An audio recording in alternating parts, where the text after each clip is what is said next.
আশুলিয়ায় খোলা ড্রেনে যাত্রীবাহী লেগুনা পড়ে 2 পোশাক শ্রমিক নিহত, আহত 4।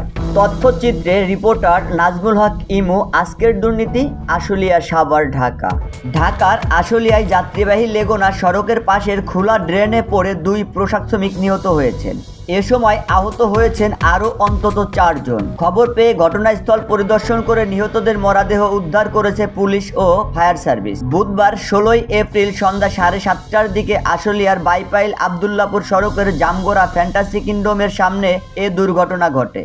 নিহতরা হলেন আশুলিয়ার এনবয় গার্মেন্টসের সুপারভাইজার মোহাম্মদ বদরুল আলম গাজী হাবিব এবং ইউনিমাস ক্যাপ ফ্যাক্টরির সিনিয়র অপারেটর মোহাম্মদ হৃদয় মিয়া। এছাড়া আহতদের উদ্ধার করে আশুলিয়ায় নারী ও শিশু হাসপাতালের জরুরি বিভাগে ভর্তি করা হয়েছে।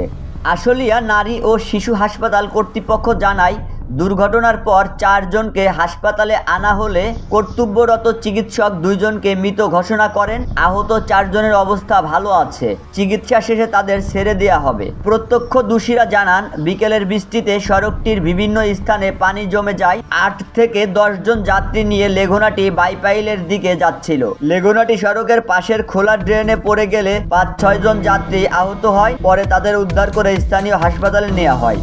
শফিক সাগর, আজকের দুর্নীতি।